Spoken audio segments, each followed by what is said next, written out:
Ron? That's a bad time. Yeah, that's what I'm thinking. Whose idea was this? Good question.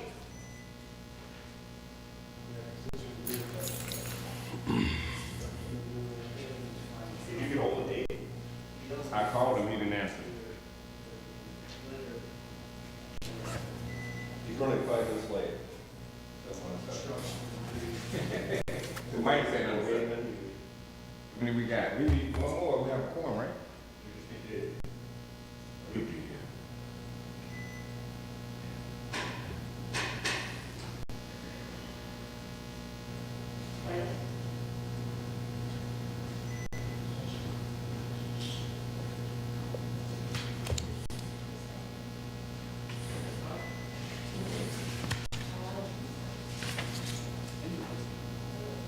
Oh man, I think I might have to. What?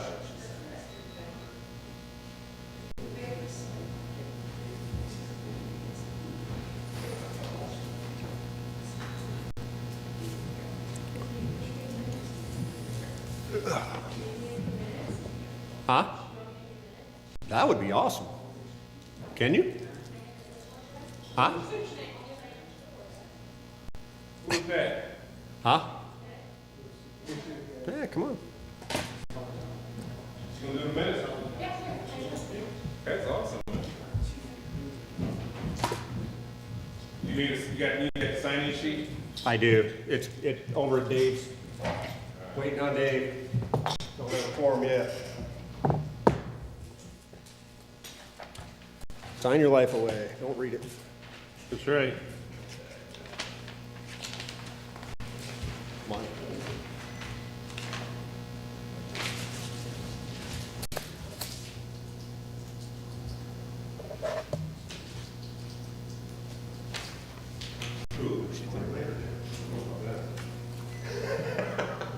Hoffman, how you work this thing? Huh? It's 100 years old. You probably full. All you gotta do is hit record. I hit erase. Erase, then you should be full. I mean, you should have a complete, Hoffman's smart though. but if you erase it, all you gotta do is hit record. But it divides by date. You don't care about the date. See it ended. Testing 1, 2.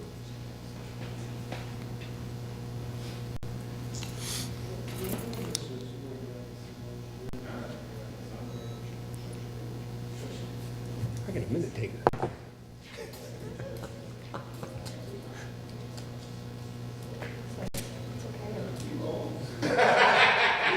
Yeah, that's true. That's true. All right. Don't I got one on my phone? Huh? That would be fine, yeah.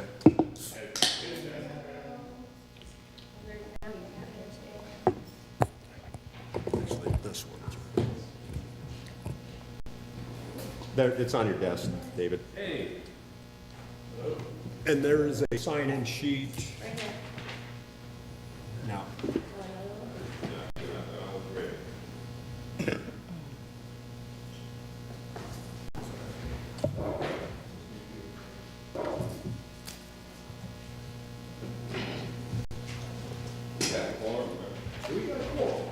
The Baron is here. How are you? Fantastic. You answer my phone. Sir, where am I? I think the clock's off, because he'd never. Hey, don't I have a recorder on my phone? Here. What do you mean? No. For what? I gotta do my own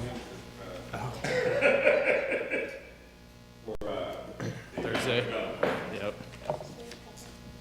Okay.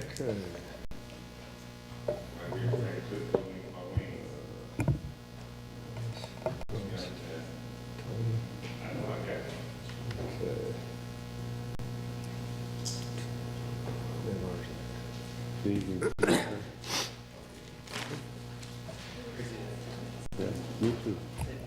But I made it. We made it. All right, I think we'll call the meeting, the ordinance meeting, at 5:34. Any public comments? We have one public comment. Just please come up to the mic and state your name. And it's not really good, so if you talk close, it would be great. Good afternoon.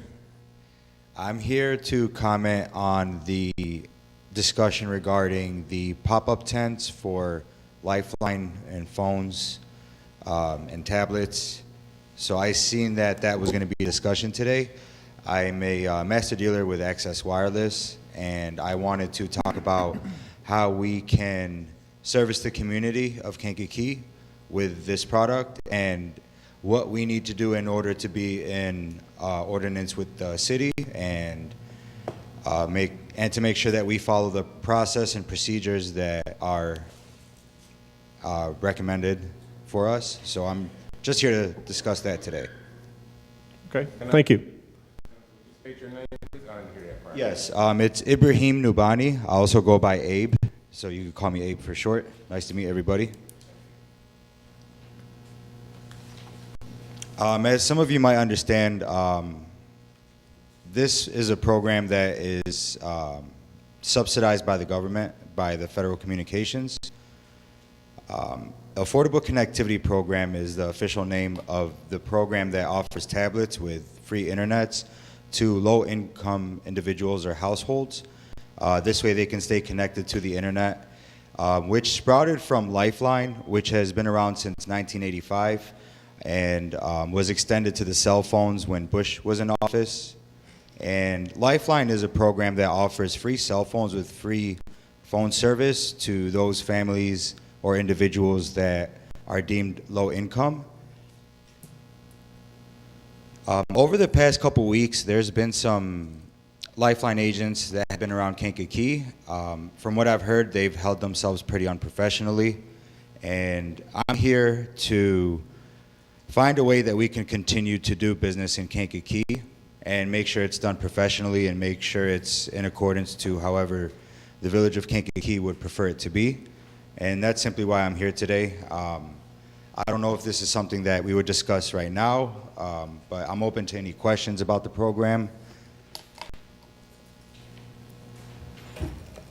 Do you have a card on there? Or? A business card? Yes. Actually, no. I actually just came in from St. Louis. I was out of town. I actually came here before the weekend because when I went to City Hall, they said today, but I misheard that, I guess, because it was Tuesday instead of today. I'm sorry.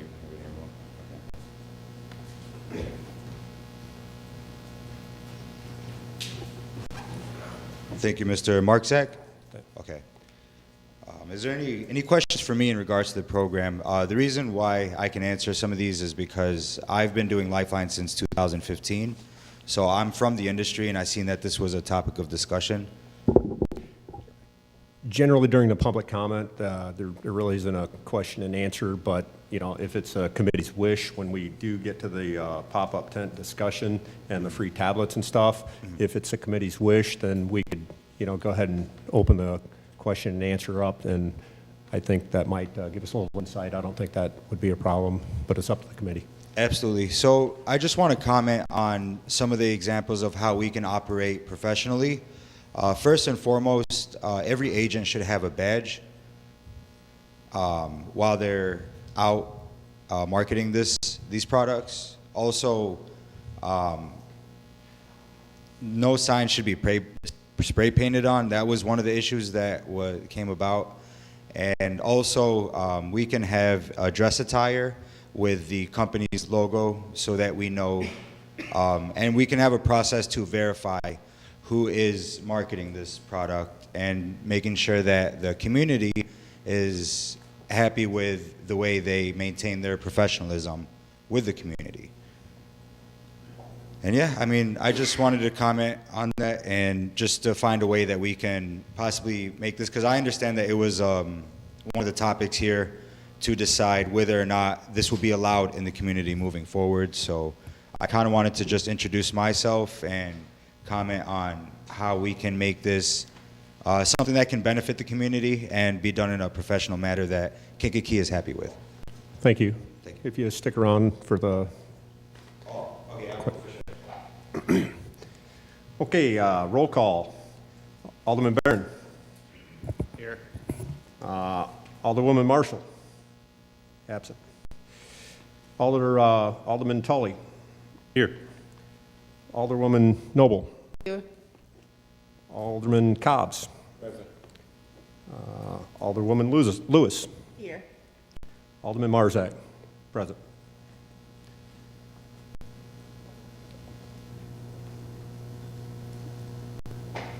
Okay, we have a quorum.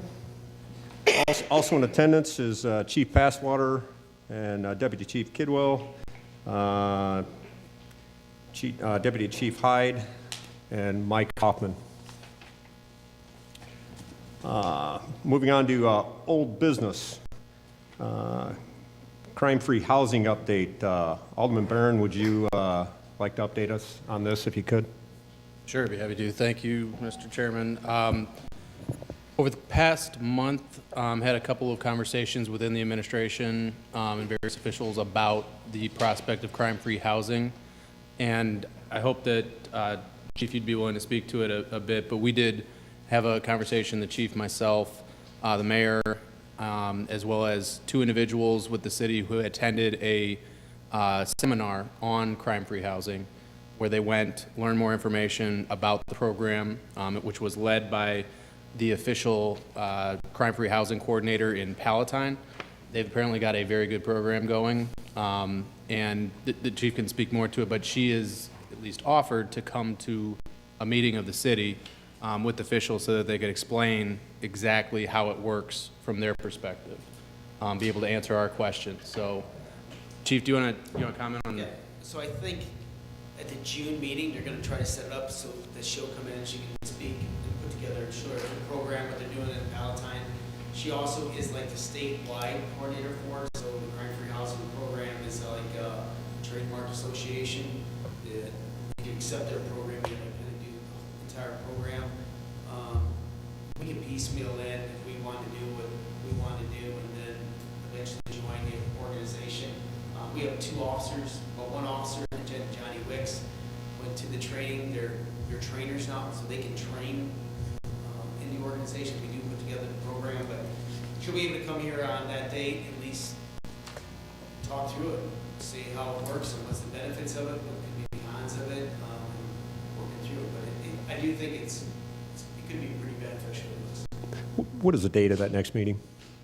I think it's like must be the 27th. June? Is this, I mean, it would be in addition to our nuisance abatement ordinance, or, I mean, are we going to try and intertwine the two? And It's different than nuisance abatement. So this is a deal where nuisance abatement takes like three incidents that match what the abatement is to either move somebody or the homeowner abate the nuisance, right?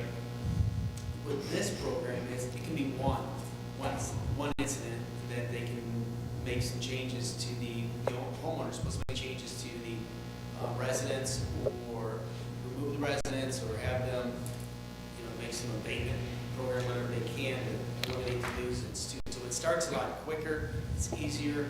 The nuisance abatement program has to go through the court system. This year it really doesn't. I mean, it starts out with just citing the landlord if the abatement isn't fixed. We're already kind of doing it now. It's done really behind the scenes. We're actually kind of doing the program ourselves. We go and talk to people right away. We just don't have any enforcement action. Mm-hmm. This year it seemed like it's a good program. So it's like 3 phases. The first phase is you train the landlords how to get proper tenants in what this crime-free housing addendum does on a lease. Then you train the tenants and to how the ordinance works and the addendum works, that if you commit a crime at this house, chances are you can be moved out or you're going to have to come up with some other way to fix the problem, either kick out the person who's causing the problems or make some other adjustment in your lifestyle at that house.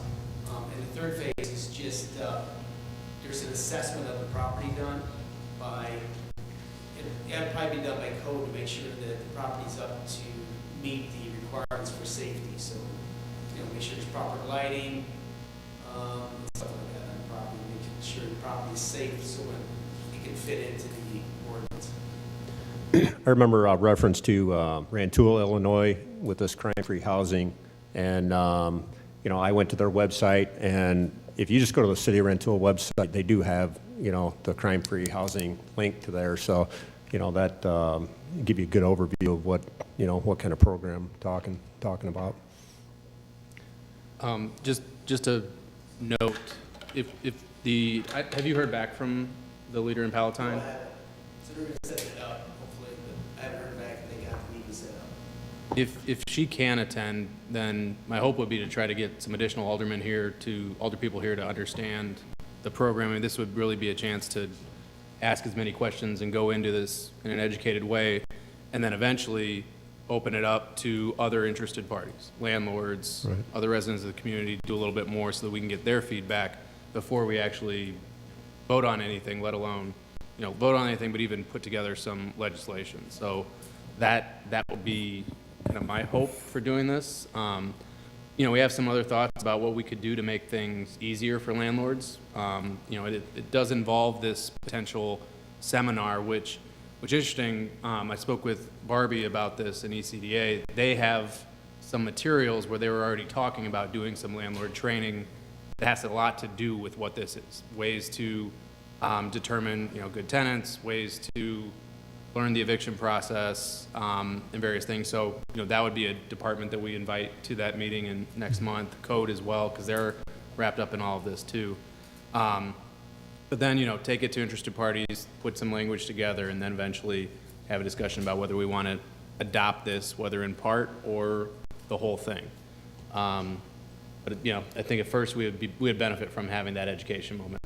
Palatine individual. From my perspective, I mean, I think anything we can do in that regard, it's a two-way street. You know, a landlord gets a bad tenant in there, it takes a while to get them out. And, you know, if it's not only damaging the landlord, it's damaging the community. So I'm personally all in favor of what, you know, we can do. A lot of these programs will essentially pitch it to landlords to say, this gives you as a landlord a little bit more leverage when you go to your tenant and say, look, you got to change. You've got to do something different here. To have a letter in hand from the city saying, there's a crime-free housing ordinance, what can we do to fix this problem, strengthens the landlord's hands in some way. I got a question. I guess I'm just a little confused about the fact of if you're a landlord that is a business, how much is the city getting into a private business? I guess I'm just kind of looking at it from that aspect a little bit, because it's like we can't, I guess it's good practice to know to search out a tenant. If you're a landlord, you want a good tenant, you know, that type of thing. So I guess I'm a little tinkering with, are we stepping into the business realm? Well, we're not, I mean, we wouldn't be reinventing the wheel. I totally appreciate, you know, that. I mean, I'm a believer in Constitution and all that, but, you know, other communities have, you know, already walked this path, and obviously, you know, they bring a presentation to us. Obviously, legal's going to have to take a look at it. It's not something that we're going to just, Yeah, I you know, mean, I'm implement. all for the fact of, having better tenants and all that, but I'm just wondering how much of it are we stepping into that realm, and, you know, other businesses, are we doing the same? Yeah, you Especially, know, I mean, resources code, you know, inspections, all this, you know, I mean, it's costing us to be in the realm with something they should be doing already. when in many ways, I mean, we're looking for landlords to assist us with the enforcement of a number of different issues that we as a community think are important, whether it's crime-free housing, and we've talked about whether we want to put solid waste ordinance protections into this. Palatine actually does. They have in their ordinance as one of the items that can lead to an offense is you know, solid waste ordinance violations. So it's, you know, it's a question in terms of what it does to step into that private relationship between landlord and tenant. It requires that addendum that says we as a tenant agree as part of this lease will not violate any criminal offenses of the city, anything else that we care to include there. That's the main entry into that private relationship, is requiring that additional document in the lease. Other than that, you know, we're essentially looking on landlords to then step up their game and be part of those solutions. Okay, I think, the best thing to do would be leave this under old business, and, hopefully everybody will attend that meeting if they come, and we'll just move forward on. Chairman, they're telling me now they got it set up. For It's set up? 20, yeah, for the next ordinance meeting. Oh, next ordinance meeting, okay. That would be June 27th. I'll just confirm with him again tomorrow, Okay, but just for her, she's gonna do it, obviously a talking, and that's a good, everything you brought up is good to ask her about it, because she's the one who's been doing it for many years up there. This is something that, we probably were on a path to that when they started bringing up nuisance abatement. This is like the next step to it. So she'll be here, and that's what she wanted to come in to explain to everybody about on how it works. So there's no doubt going to be a lot of questions about it, so she's kind of the expert who's been doing it. okay. Thank you. Next up is item B, illegal dumping ordinance. I believe the intent of this ordinance is that the owner of any vehicle or trailer that is used in the act of illegal dumping will be the one to receive a ticket. For example, such an act is caught on camera and the license plate is visible. Chief Passwater, would you like to take it from here? So we started running into this. We have cameras set up on East Locust Street because it was always been known for dumping over there. The 1400 block is the East Locust. We set up some Percata cameras on there. We're able to read the license plates on those cars. But the old ordinance basically says the person dumping, right? So the owner of the car, the driver would stop, passenger get out, throw everything out. We couldn't really tell who the driver was, and we really had to do an entire criminal investigation on trying to figure out who the passenger is dumping out stuff, even though we have the vehicle and the owner there. So this ordinance makes it kind of just like a toll booth violation, right? Whoever car it is gets the citation. The citation goes directly to that person, and then, I mean, obviously they can come in to adjudication and fight that or say, here's this other person, but it just makes it easier for us than trying to do really kind of a full-blown investigation. Is that we'll just get the license plates, send them a ticket to that person. There's also going to be, the ordinance also does change some of the fines in it. So the fines before, for us, the police, we could issue a citation, I think it was up to $250. This here goes to $500 automatically. So there's 3 separate ordinances because Attorney Landwehr changed this. She had to change other ordinances to make it all kind of fit together. Some of these were written in 1965, and they had to be updated because of an adjustment she made and some other changes she found that need to be made. So the ordinance does change it so that the owner of the vehicle is subject to citation, and the cost of the cleanup is also fine to them, especially if it's environmental. So if they dump some liquids or something else out there that's got to be cleaned up environmentally, it can be charged to them. Or tires. So if they dump tires out, there's an extra charge on that for the city to get rid of that. So that is this first one. It says that one says chapter 22 on it. It's one of the ordinances. Right. Okay, so and when she made that change, then because this car, the vehicle, if the officers catch the person in the act of it, it would be the same as catching a suspended driver or a DUI person. The subject is, the vehicle is subject to towing. So we can tow it at that time, and then there's a $500 fine for towing. I'm trying to think of the correct term. Bound. Administrative tow. Right. So we can administratively tow that vehicle at that time if the officers catch them in the act of doing it. If not, then we're just going to issue the citation to them, probably by mail or hand delivery to the house. So the towing adjustment is in this one here. It says chapter 24 on it for nuisances. So that makes the change for that. Oh, sorry, that's not the one in there. It's on the other one there. This one here says chapter 24 makes the change for environmentally cleaning up fees so that the city can charge $500, $2,000, or $1,000 cost for environmental cleanup. She had to adjust that because it was for the old ordinance. And this one here is chapter 16, it says in front here, it's solid waste ordinance. She had to make some adjustments in this one to take out some, okay, so this is it says 16 on it. Okay, cool. So I can go back kind of through these, because it is a little confusing to do this. All right, that's fine, that was good. All right, so one that says chapter 16, she removed some of the language from chapter 16, Attorney Landwehr did, because it's covered under the new chapter 22. So she moved it so it's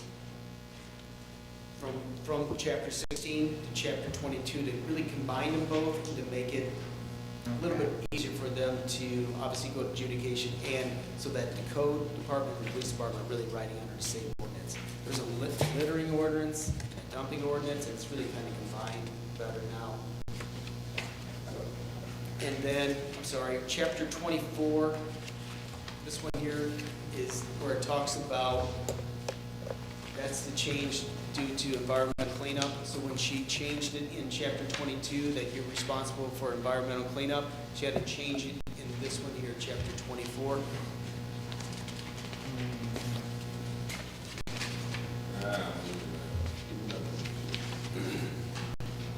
When you say she changed it, you're talking about Dawn from legal? Attorney Landwehr, yes. Yeah.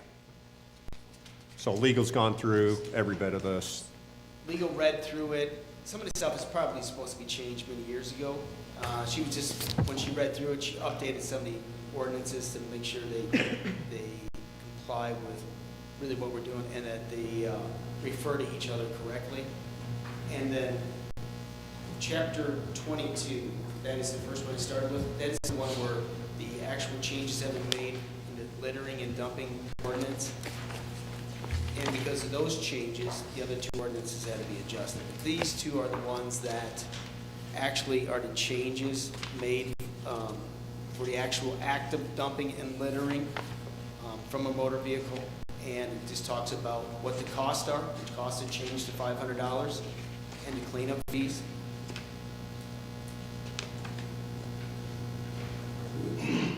We have signs posted in the area. We do now. So we started out, this really kind of started from the locust area, how to try to deal with this, and now we do have signs up there, we do have video up there. We pretty much shut it down right now, because we're able to read those license plates, we're able to send it. Right now, it's like a $100 ticket, and we gotta go find kind of the person who's doing it, but it is really almost completely stopped. From that, they've been dumping over there for, yeah. So we're gonna be able to move this around too, because we have additional cameras. And if we find them dumping somewhere else, then we'll just put signs up, I got a spot. the cameras up. So on Locust Street, it was the deal where they come in and dump a trailer full of shingles or entire furniture from a house, garbage. And, you know, it wasn't all local people, it was people from the county, and we had one guy from Bourbonnais, and it just became the spot to go to dump stuff. And really, we were able to kind of shut it down in 2 months doing this. But this ordinance here really kind of tightens it up and makes it more of a fine form, but makes it just easier for us to enforce. Because we had a detective assigned to trying to investigate who the person was dumping. Even though we had the truck, we had the driver, we knew who the driver was, we had to try to figure out who the passenger was who actually got out. So you got to go get the driver, you got to interview the driver and say, who is this guy? And that guy's got to give him up to make it all work. It was really pretty complicated for how simple of operation was.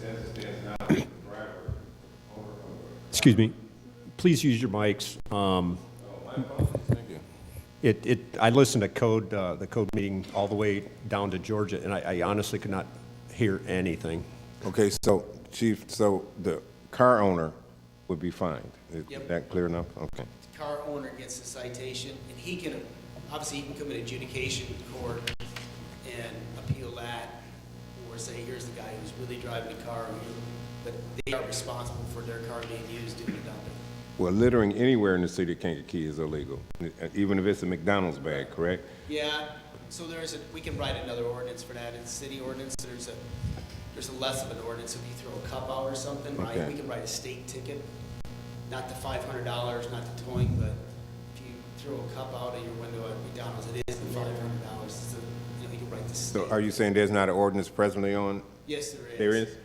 Okay, but it's not as steep as what we're doing on Locust, for example. Well, this one here is more for like dumping instead of like littering out your window. This has to do with more of a dumping products and taking off. And we aren't there. We can't, you know, if they're doing it and we don't see them, then there's no way to go back. Now with the cameras, we can go back and identify them. So if you saw somebody throwing and I hate litter anywhere, to Yeah, be frank I know. about it. But if the camera saw someone throwing litter out of their car, what would we do? We're not. I mean, that's was- really not, we're trying to target these areas where they're dumping at, so, I get that. But I don't want people throwing beer cans in my yard either. yeah, I get it too. It bothers me a lot, right? So if somebody does it in front of me, I'll get out of the car. Yeah. But we can write a state citation to that, like you would see a traffic ticket. The Right. state has littering citations. The officer can write directly to that, and it goes to state court. It's like $150 fine for that. This one's kind of really designed for dumping a lot of material, because they got to pay for the fine, and then they got to pay. DPW has to go over and clean it up. So I think it's like $10,000 a year DPW spends cleaning up over there just on Locust Street, because they got to load the truck up and go over there and do it in hours, and then you know, leave tipping fees at the place where they dump it. So they would have to pay to clean up. So if they dump 15 tires out there, which has happened, they would have to pay for tire cleanup, which is expensive to do because you just can't get rid of tires. So the person who did it is responsible for that. I'm sorry I took us in another direction. No, that's right. That's right. But littering in the city of Kankakee is a problem as well. It really Yeah, is. I agree with that. Okay, far as on the towing, that's only if it's caught in the act, we catch the, Yeah, we're they're not caught gonna in the act. go hunt the cars down. We talked about doing something different too about that, but really if the officer's there and they're dumping cars over there, if it's in the act, that's how all of our other tows work that way. So if you're driving suspended, if you're caught in the act, we don't go later on to your house and do it. It's just if you're in the act.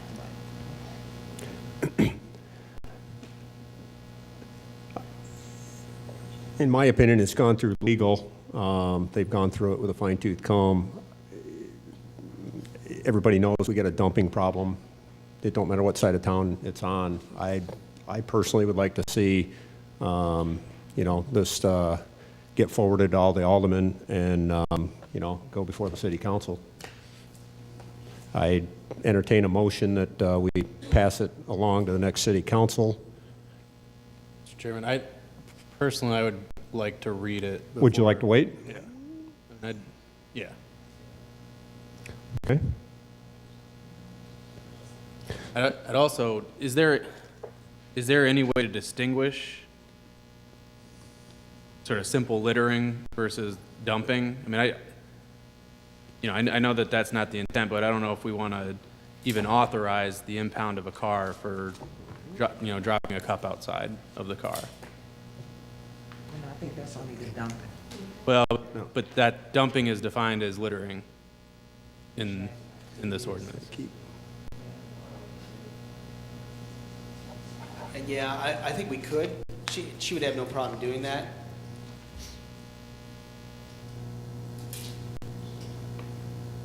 This seems like that could get, I don't think it'd be really, really rare for it to happen, and I think the supervisor would probably have to come in and use good discretion, but, I mean, we've had administrative impoundment for a long time, as far as vehicle for like cannabis and controlled substances, and I think over the years, the officers have used really good discretion, especially as time progressed with the cannabis.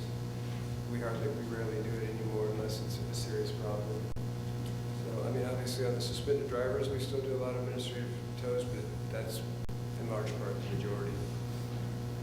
But yeah, according to the ordinance, I'm looking at 34.3, it does say, any person depositing litter from a motor vehicle shall be subject, or shall subject the owner of the vehicle to additional penalty of impoundment of the vehicle as set forth in chapter 2406. So it does And I can't think of a great language to distinguish dumping from littering, but hopefully we can do that somehow where it is, not a insignificant amount. I mean, I completely agree. Littering is a problem, but I don't think we want to.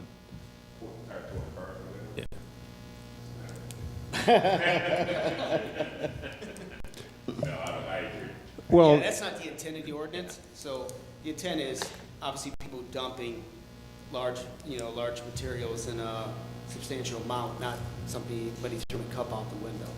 So let me talk to her about making an adjustment in there and see if she can change that somehow to fit that, so they're not subject to being administrative towed for the littering. really, the intent would be, the $400 truckload that, they just dumped off, and, it's happened. I've had it happen, I'm sure everybody else's ward, they've had somebody dump it, and like DPW's got to go clean it up, and I think it's a good amendment and good ordinance, so hopefully we can leave it on old business and discuss it after legal takes a look at it, and maybe we can, next ordinance meeting, get it pushed on to full city council then, so we'll leave it under old business. I would concur. Any other questions on that? Moving on, emergency shelter day services. This was left on for discussion. Do we want to continue to discuss this and get ahead of any future applications for such facilities? My personal belief is that they should be no different than any other business. Businesses have a substantial investment in a building, whether they're renting or buying, and they're also subject to a yearly, license. So I don't know if we'd like to continue to discuss that and do the same for facilities like that where they have a yearly renewable license. Open for discussion. Or we can move on, I'll comment. I brought this up last month. Somewhat of a different situation. We were experiencing some real difficulties downtown. Those problems haven't gone away, but it's definitely less in terms of what we're looking at with some of the issues as to why, we were the impetus for a potential daytime services requirement or a licensure process where we review an operating plan on a yearly basis.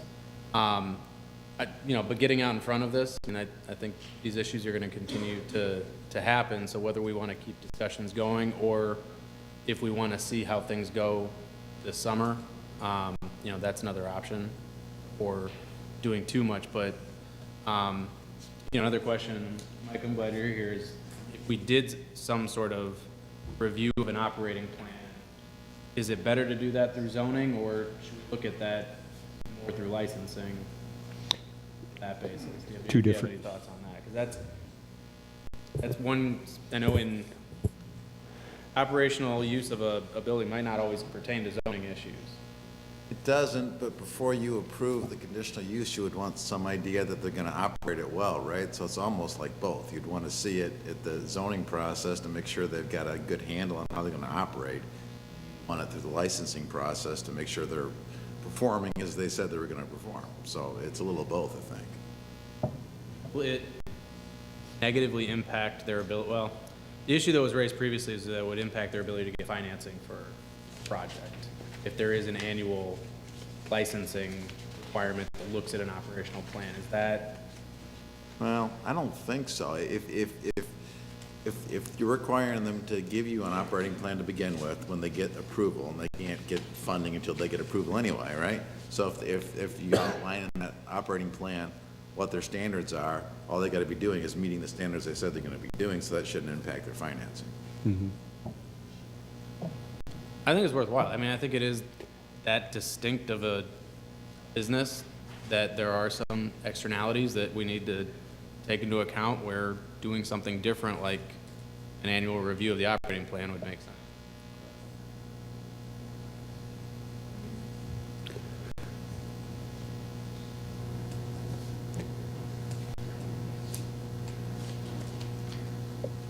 Yeah, I agree.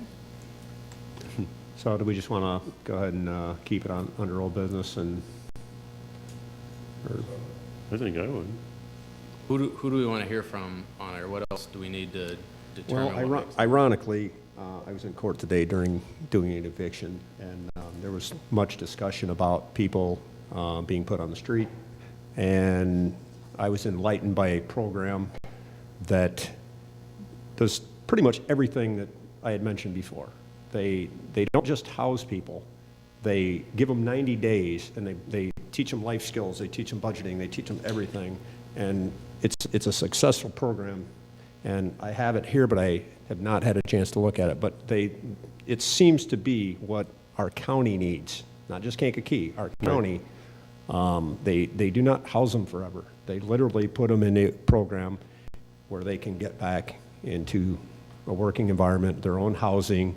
And it really looks like it's what we should focus on as a community in the county-wide area. Right. I hope to read it, and maybe I can enlighten us next meeting on it.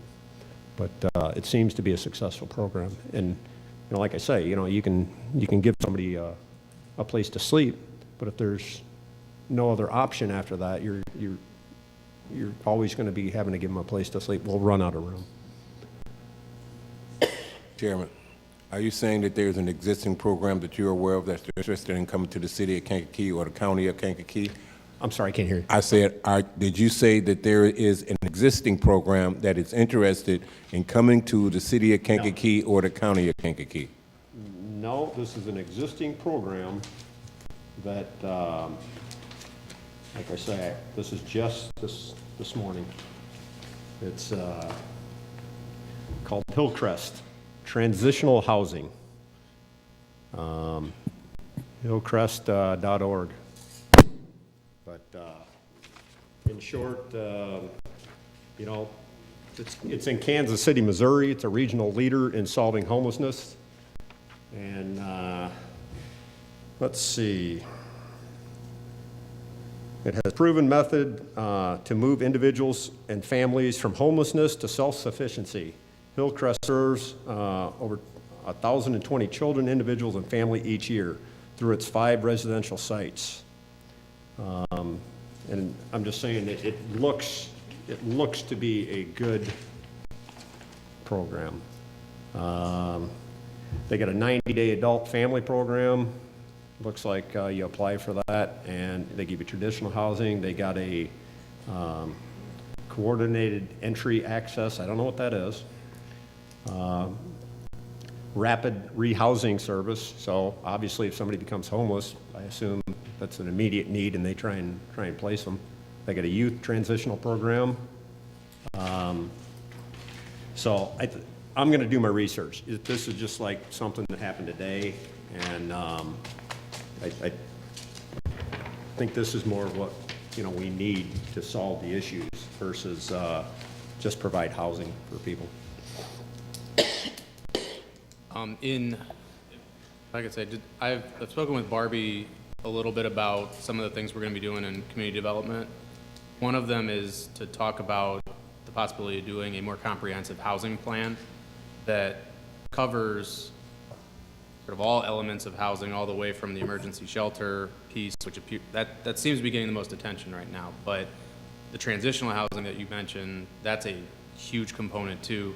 Generally, just affordable housing is also a big piece of this, and market rate too. I mean, what's the strategy for all of that? Right? And actually, crime-free housing kind of is part of that as well, in terms of how you deal with a 50% of our housing stock is renter, 50% is owner occupied. So that's entailed with that. But I think that type of housing is something that Barbie is interested, I know, in looking at in a more comprehensive scale. I know Tesca has done those types of comprehensive studies previously, so that might be something that we're looking at. And this would just be the plan. This wouldn't be putting into implementation.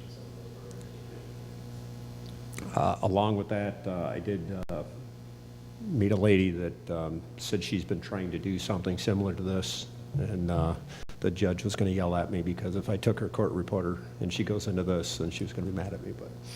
But there is somebody in the county, Alderman, that, you know, was interested in looking at implementing a plan similar to this, and I think it's a great path to go down.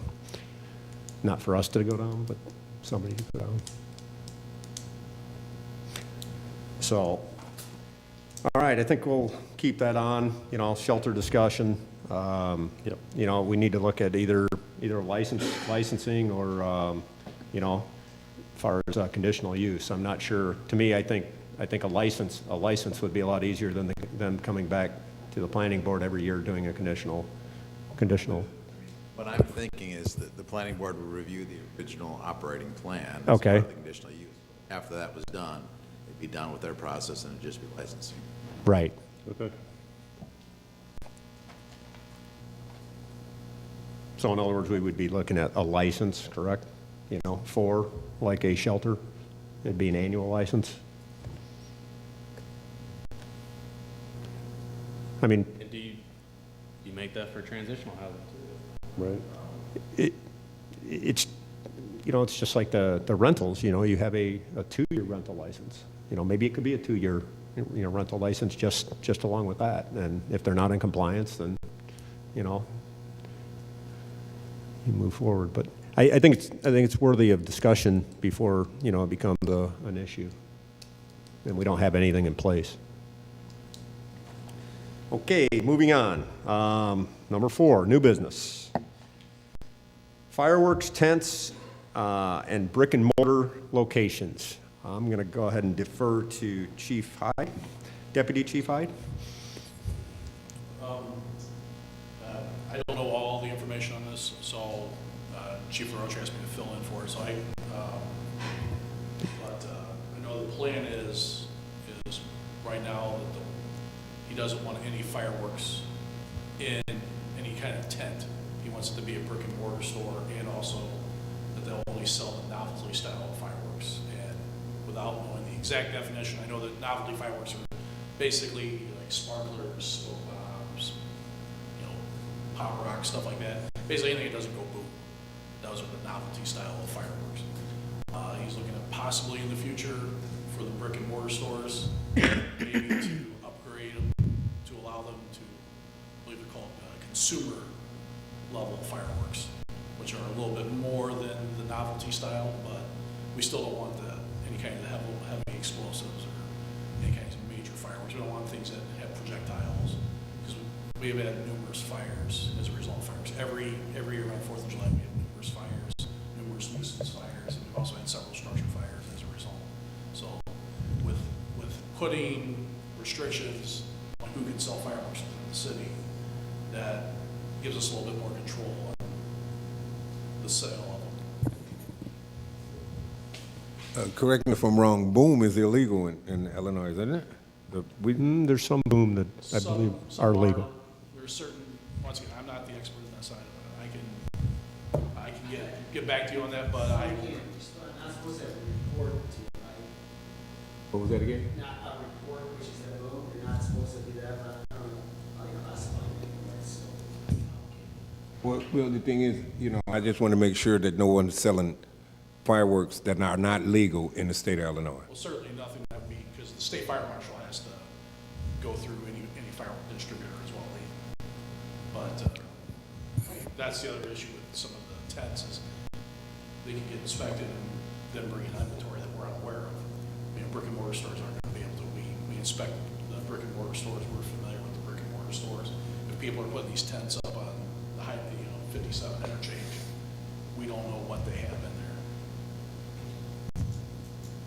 If I might interject, I was dumbfounded just this last year. I too was always under the impression, Alderman Cobbs, that in the state of Illinois fireworks were not legal. And I went into one of the tents out in, it was actually in Bradley, but I walked through there and I saw these things that go boom instead of, you know, the little sparklers and stuff like that. Now, I know it's not a legal opinion, but I questioned the seller. I said, how are you able to sell things that are illegal in the state of Illinois. He says it's only illegal to possess them. So we have the authority to sell them. That was the explanation I got. Well, I mean, I'd be shocked if anybody in this room does not realize how much fireworks go off on, well, starting in June, Oh, without a doubt. and goes through the 4th of July and maybe even a week or two after. Absolutely. And on one hand, driving from one side of the town to the other, it's neat, but, you know, people's roofs and cars and other things are, you know, actually getting damaged. And I think that's what the intent is here, to try and, you know, just, you know, limit that. Well, we can't have people selling illegal fireworks. in the Correct, city of illegal. Kankakee. But what- I get that. What was brought up, actually, it was a constituent, and, you know, he was interested in putting up a tent and selling fireworks. And so this brought up the discussion. And, you know, that's why it's on here. We're, you know, we've come to the conclusion it's not going to happen this year in tents, if at all, next year. But, you know, they still need to look at the big box stores that are selling the quote-unquote, you know, consumer type legal, what's legal under the definition, correct? That is correct. There's limits with what the state fire marshal allows, but also ultimately the authority having jurisdiction has the final say in what cannot be sold within the city limits. So with the AHJB and you guys, we can limit what a brick and mortar store can sell, or whether we allow tents within the city limits. Our ultimate goal is we just said we want to limit access to this. We want to reduce the amount of firework-related fires that we have, as well as any potential injuries. We've been lucky. I don't know, in the last couple of years, we haven't had a lot of firework injuries, but it's inevitability. So I guess to get a better we're not looking at, you know, stopping Walmart, you know, from selling what they have in the past, right? I mean, they have their little, I'm going to call them kiddie packs, you know. The novelty style fireworks. Right. Would be permitted. Right, okay. That would be my assumptions on what's allowable in the state of Illinois. Is that not correct? I mean, the novelty style fireworks. So you say, And once again, my understanding is that there's two levels that are allowed through the state. That's for selling to the public, and that's your novelty, your consumer. But certain, like, you know, firecrackers and bottle rockets, you know, things that are projectiles, there are certain ones that are allowed through the state fire marshal's office, but that is something we would like to see prohibited, because they still have the possibility of causing fires and injuries. I just think I need to know before I can make a decision on this, what's legal and what's not legal and how are they defined. I just would feel a lot more comfortable knowing that. Understandable. Yeah. Captain Salazar, Treasury Bureau, just went through a class this past week on that. I will get the information. Thank you. So will you be able to, I mean, are you going to be able to come up with a proposed, you know, limit, or are we going to look at tents, or just, I mean, you know, I believe what the chief is looking to see does not want any tents. okay. But the brick and mortar stores for now would be permitted to sell the novelty style fireworks. And then moving forward, possibly looking in within the next years, that allow them, the brick and mortar stores, to maybe sell the consumer style fireworks as well. So I guess we'll leave that under old business. Well, we'll move it to old business for next month, and maybe you guys can address his concerns on what they consider legal and not legal, and what, you know, what the real proposal would be for this committee. WG, do you need a change to the regulations, or is it already within the authority of the? I believe the authority having jurisdiction is the way the code is currently written. So I don't know that we need to change it currently. But I know this did arise from one individual wanting to put a tent up. But the chief, I believe, I don't know if he did deny it or wanted it denied by the mayor, but I do believe it was denied. Okay. Okay, I guess we'll leave that, we'll move that to old business. And speaking of pop-up tents, and B, pop-up tent discussion such as free phone and tablets. This was put on because I received several, calls about there was a tent down on River and Schuyler. They were giving away free tablets. Had a nice sign that was painted, with the spray can of, spray paint that said free tablets on it.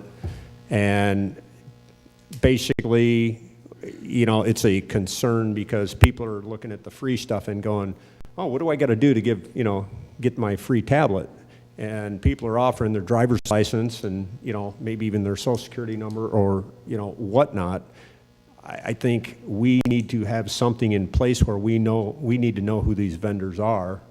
And, so they were actually moved on. They were told that, they needed a, license to, do that. And we currently were not, licensing tents. You could get a license to go door to door, and, that was pretty cost prohibitive for them to do that. So I think it was the next day I get a phone call, and there's a pop-up tent on Court Street, and I believe the police were called in on that. I happened to just go that direction, and the police were addressing it. The tent was allowed, by the owner, but the tent was in the terrace and over the sidewalk, so it really wasn't on the property.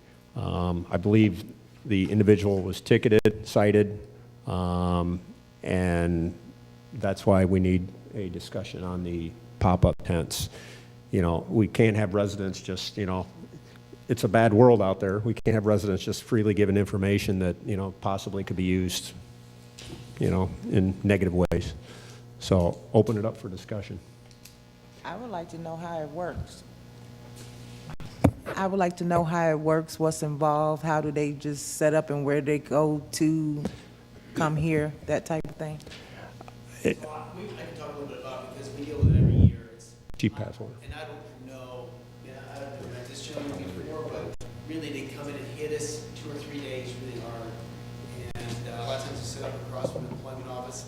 This year they were on South Schuyler, down by across from Jewel on the city sidewalk, on West Court Street, come in. I spoke to one guy, asked him if he had a permit. He goes, oh, do I need to go get a permit? They know they need to get permits, they just don't do it, right? So I made them leave, I sent officers over to Schuyler, we sent officers over to Court Street, made them all pack up their stuff and go get permits. Talked to the clerk's office, really there is no permit for this. I think there's for food, you can do a 10 or you can do something else, but there's a peddler's license, so you can go door to door, sales like that, but just do a tent and set up and sell product like that. I don't think there's an ordinance for that, or if you can get a permit to do that.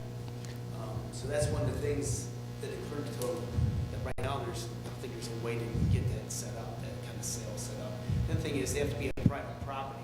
They're doing it on city property, so generally they're doing it in city parking lots, sidewalks, until we catch it and move them on, right? But they don't come in first, they just kind of go set up first and do it, so. And then, I don't know how it works. They do, it's a government phone giveaway, but then they give you something else for that. And I'm not sure how it works, but he can probably answer that a little bit better. But I'm sure any community they go to, they gotta have a permit because they all know when you go talk to them and say, yeah, I'll go get my permit now. And then they just leave town because it stops. So that's kind of what we're dealing with. Mr. Hoffman. Yeah, so a lot of communities have a temporary use permit for things like this, and it's a range of things, right? So like I've seen, I don't know if you're familiar with Lifetime Fitness, right? A lot of times when they open up a Lifetime Fitness, they'll put up tents around town to get people to buy memberships while they're building their facility, right? So it's used to manage those kind of things, everything from that to Christmas tree sales to a billion other things, right? But there's usually some rules and regulations written into the zoning code, and then usually there's a temporary use permit process, and someone at the city is assigned to review those things. It usually doesn't go through a public process. It basically just, somebody on staff reviews it if you meet the criteria. But then you've got a record of who's doing it, and you can got somebody you can follow up with and all that kind of stuff. So it does kind of give you the licensing thing. It could be done by the planning department, it could be done by the city clerk, but you do, if you want to allow it, you got to have some rules on it, for sure. So do we have that temporary use? You don't right now. We don't? Well, there's some language in the zoning code, but it doesn't address sales like this. It's only allowing for like temporary construction trailers and that kind of stuff. It really isn't specific to this. We have the food trailers, we have the door-to-door peddlers, we have, you know, but nothing that really. Solicitors, the temporary use is Right. different from solicitors, It is. right? Right. That's correct. So, something that, you know, we obviously have to address and, you know, come up with the solution. So, if Mike Hoppin has any really good solutions that if we'd like to, Yeah. you know, I guess the question is, do we want to allow it? Do we, you know, That's but the question. what's the negative in not allowing it? So do we, let's just say, I don't know, some Boy Scout group comes to town and wants to set up a tent and sell, you know, cookies, or, you know, I think we have to have something in place, you know, to address it. And, So where it stands right now, legally, they're not able to do it because we don't have anything in place. Yes. my real concern, honestly, is the information that they're acquiring. And I don't, you know, I don't know what that information is, but if it's the committee's choosing, we could maybe allow the gentleman that spoke to just maybe enlighten us on his side of, you know, that business. I'd like to know. That, any objections? I have no objection.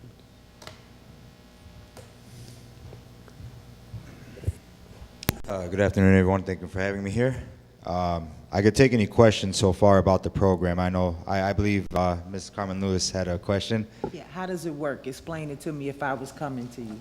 Absolutely. So this is a program that is subsidized from the government, and it's called the Affordable Connectivity Program. The Affordable Connectivity Program is what subsidizes the tablets with free internet. So if you receive any state benefits such as SNAP or Medicaid, or if you have proof of low income, you need your ID in order to sign up, and the ID is for identity proof, so that the customers are not, you know, giving them somebody else's information. So this way, it's to make sure that there's nothing fraudulent going on, and it's a program that you can only qualify for if you have proof of low income. So this program is meant to help anybody that may not have access to internet get access to internet. It's similar to the Lifeline program, in which you would get a free cell phone with free service, and this would help with things like, you know, for like emergencies or getting a job, for example. It could be kind of hard in some situations to find work if you don't have communication. So with this program, we have phones and we have tablets. Tablets, as I mentioned, is part of the Affordable Connectivity Program. It's limited to one per household and limited to one enrollment. So, like, this way that there's no waste as far as customers or eligible individuals being able to sign up with like 10 of them, for example. The reason why, like, for example, information is requested is, like I mentioned earlier, for identity proof, is to make sure that they qualify. And how it works is done through, you know, a software app in which you would put in the information, and then that is directed to what's called the National Verifier, which is intended to verify the benefits of that individual to make sure that they qualify. Once they are qualified, we activate the device right there on the spot for them. How the software works is none of the information that's input in there stays on the device or stays in there. Once it's put in, there's no way to access it. So, I mean, that's something I could probably give you guys like a PDF of just to show you how it works exactly. But however, this program is generally meant to benefit the community for those that can't afford a phone or cannot afford access to internet. So is it, the tablets are free to them? They don't have to pay for anything, service? So under the Affordable Connectivity Program, there's supposed to be a charge of anywhere from 10 to 40, I believe 50, up to 50. However, each company chooses the amount at their discretion, and some agents choose the amount at their discretion. Some agents do give out the free devices, especially for the tablets. They'll waive their activation fee just so that they can, give the device free for the customer to just kind of help them, because sometimes they might not have it. However, generally it's supposed to be anywhere from $10 to $50. I'm sorry. A one-time fee? Yes, one-time fee. So And- they get a one-time fee of $40 or $50, and then they have a tablet and free free tablet and free internet service? That is correct, yes. They don't have to pay a monthly amount for that service. Whether it's the phone or the tablet, they don't have to pay for the service, because that is generally covered by the government, and it's regulated by the Federal Communications, the FCC. So we do follow standards as far as what the government wants for this. It's all over the country. I'm sure you guys have probably seen it before. There's probably someone in this room who's seen a tent in some certain neighborhood, and there has been situations in different villages, parts of the country, where they say, well, hey, look, we're not comfortable with just letting everybody freely just set up tents and take everybody's information. We want badges. We want to know what times are going to be there, a way to set up ahead. I can give some examples from Oklahoma. The OCC is who monitors it there. I know that's a whole different state, but it sounds like a model that you guys would be more comfortable with based off of your concerns as far as, who are we dealing with? You guys want to know who we're dealing with and where they're going to be at. And I think that we could come together with a solution to find a way that we can be a little bit more comfortable moving forward with this. Is there any copying of the documents or anything like that?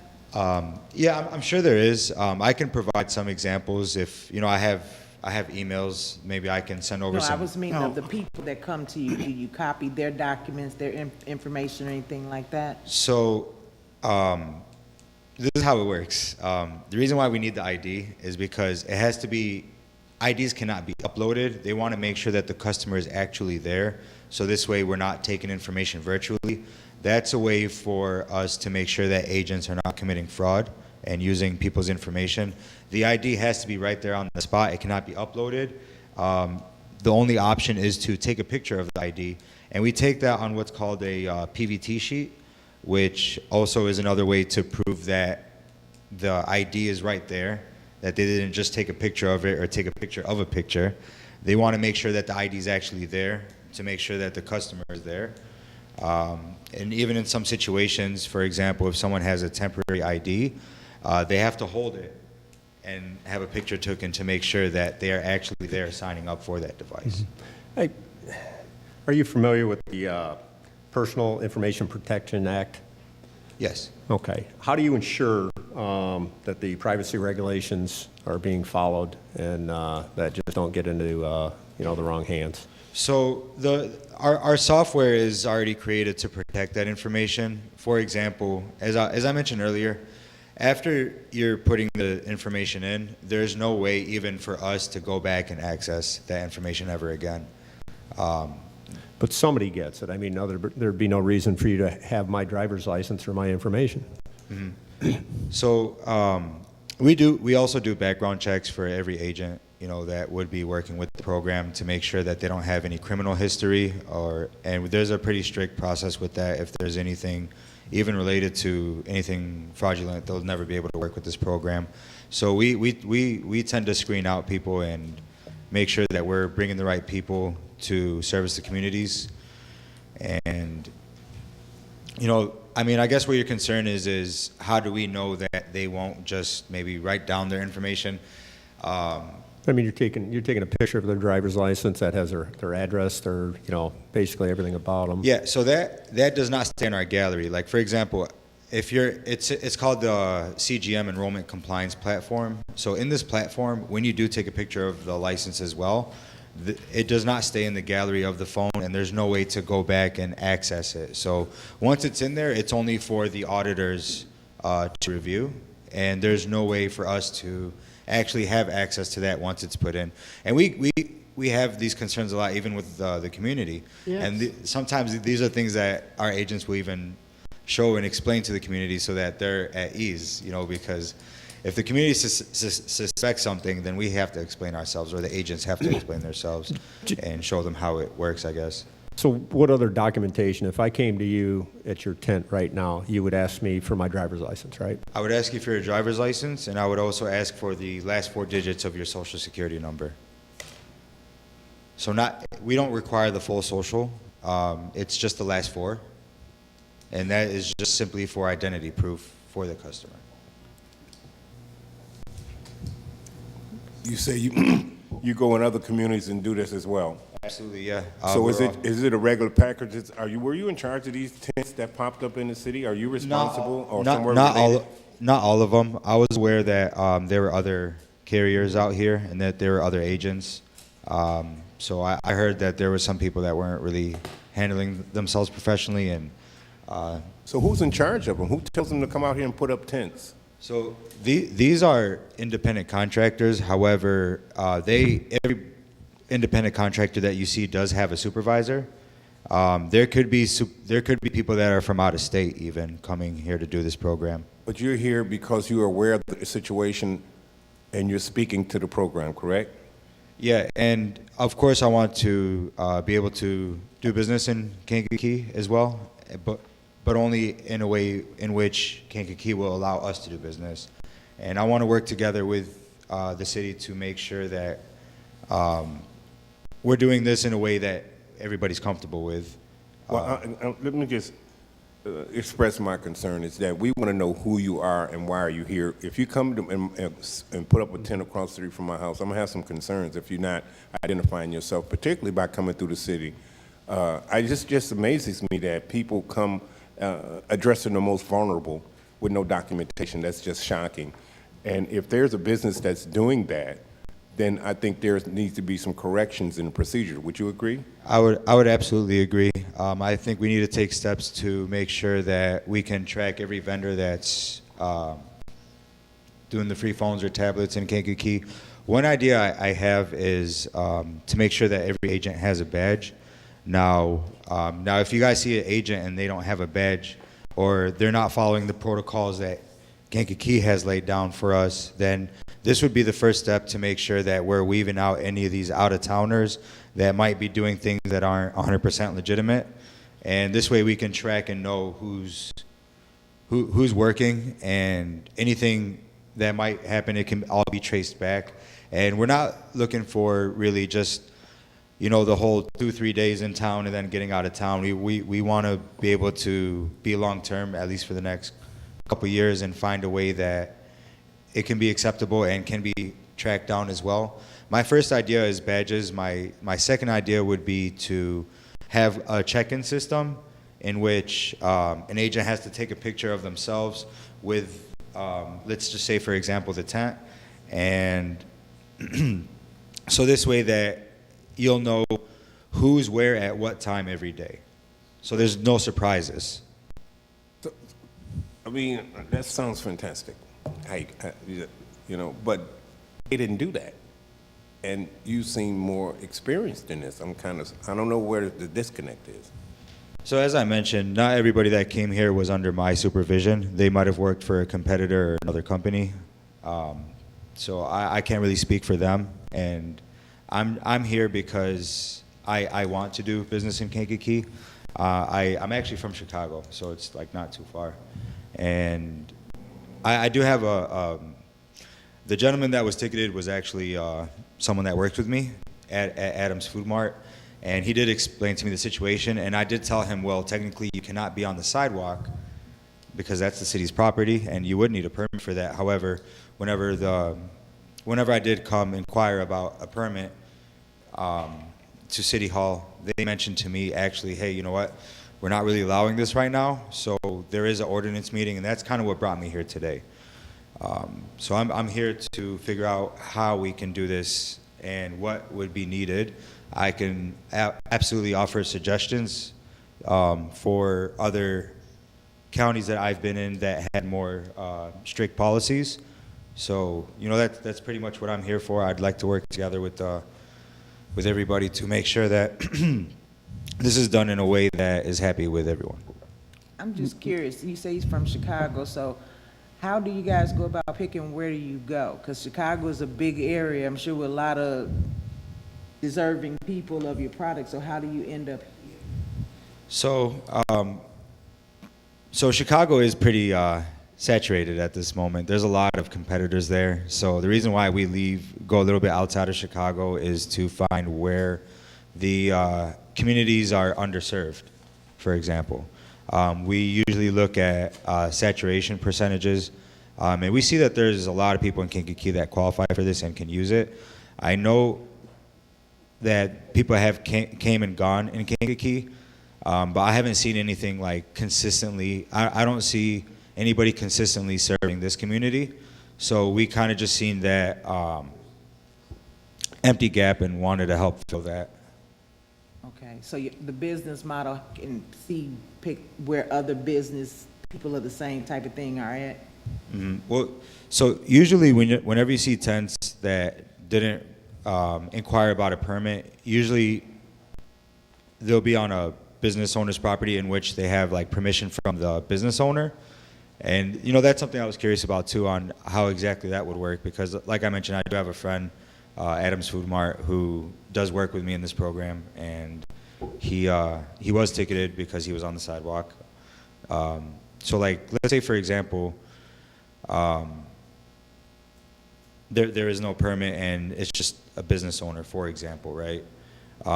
That's just one thing I'm curious about. However, I'm not looking for loopholes. I'm not looking for ways to say, you know what, we want to do this and you guys can't tell us anything. I'm here because I want to do it in a way that it could be acceptable. For example, like we want to be able to get a permit. We want to be able to do it on sidewalks. Maybe at the end of the day, you guys might say, hey, you know what? Just like the fireworks, we don't want this done under tents. We want it done as a brick and mortar business, you know? So I'm very open to what you guys want. What I would personally, I guess, like or suggest would be for us to follow these procedures and to allow us to be able to set a tent on some city parkways as long as we have the procedures in place, such as the badges and a record of, a reporting of location and time for these agents too, so that this can be tracked as well. So it's really a discussion of what would we want in place for these tents to be in the city, and if we don't want these tents in the city at all, are we okay with setting up at private businesses, I guess? Well, I guess the big thing about, you know, setting up on private or let's go public property, if you set up downtown Kankakee in a parking lot, it's almost like, oh, it must be okay. You know, they're on city property. Nobody's bothering them, so it must be okay. They're good guys. Now, if you go to the private property and you set up, let's say, over at Market, you're two separate businesses, though. You're not really associated with the business. He has a business license. He has, you know, insurance. He has everything for a brick and mortar store, similar to what we're talking about with the fireworks. So now he allows you to set up on his property and, you know, offer this program. So, you know, who do they come back on ultimately? You know, I guess if it's on a private property and he allows it, I guess as a city, if let's just say that information was used in a manner that caused a problem, I guess the city could go against the business owner because he allowed it. But if as a city we allow it, you know, we're the guilty ones. Right. And my biggest concern is the security of the personal information, and Absolutely. even though you say that you can't get to it, if you transmit that information, somebody got it. Yeah. Alderman? I'm hearing words like agent and competitors and who are we representing here? Is it like T-Mobile? Is it Verizon or Access Wireless. Access Wireless? Okay. So and there's finally a name behind some of this other than a bunch of people in tents. Alderman? I would just say I would not be in favor of us opening up public right-of-ways for this. We don't do it for food trucks. Right. We're just about to make a change so that there might be a dedicated 1 or 2 spots in the city where you can go on publicly owned property for a food truck, which is a highly licensed process at this point, going through healthcare, going through all those steps. One question I have for you. So in terms of your business model, is it the model to be present for an entire season, for a few days? Is it permanent locations? I mean, there are some, it sounds like, who will just kind of flood the zone for a weekend or something along those lines. I mean, in terms of how to make this work from a business model, we do have certain other license that this somewhat works for. I think we did do an itinerant merchant where something like, a mobile, essentially a food truck that sells soap, or something like that. And that's more of a long-term type of license. We also have a daily permit for out-of-town food trucks where they can come for $50 a day, they pay a license, and they're there for a short amount of time. So I guess I'm trying to get a sense of what the model looks like. Is it a long-term stay, or is it more of a short-term stay? I would say it's long-term. I would say it's a long-term stay in Kankakee. Maybe it might be seasonal. However, just in case someone would want to sign up, I would do it by, for example, the year. Like, you're good for this year if you want to do business in Kankakee. So how it would kind of work is, let's say I'm at one location, right, and I stay there for, let's say, 2 weeks, and I've signed up everybody in the community. If I'm an agent and I've signed up everybody in the community, that means I no longer am able to sign up any more customers because agents are paid on a commission basis. They're commission incentivized. Some are hourly and some are commission. So that depends on the model they go. However, I would model this as just, you want to do business in Kankakee, you buy this permit, you're good for the year. I guess that, and that's just what I've seen in different villages and cities. Because once I'm done at this spot for 2 weeks, I might want to go to a spot 10 minutes away where I can reach a new demographic of people. Mr. Hoffman, do you have any input on this in regard to, a business owner allowing them on their property? Yeah, I mean, again, I think of it as a temporary use permit, right? I mean, like Christmas tree lots, right? And those are always on somebody else's property. Okay. It's a similar thing, really. So as long as you've got some rules in place to regulate it and a requirement for a permit. Now, this is a little different, given the personal information that they're getting and that kind of thing. Right. So I get that, but yeah, I think there's a way to handle it if you want to. I think we better go ahead, Alderman. The personal information is a big thing for you to be here for a week and then something go wrong and they not being able to contact the contractor who has their personal information. That's kind of challenging.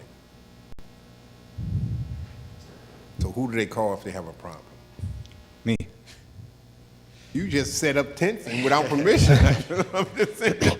I mean, yeah, I mean, so, I mean, that's the whole point, right? We're trying to figure out how we can monitor this to avoid stuff like that from happening.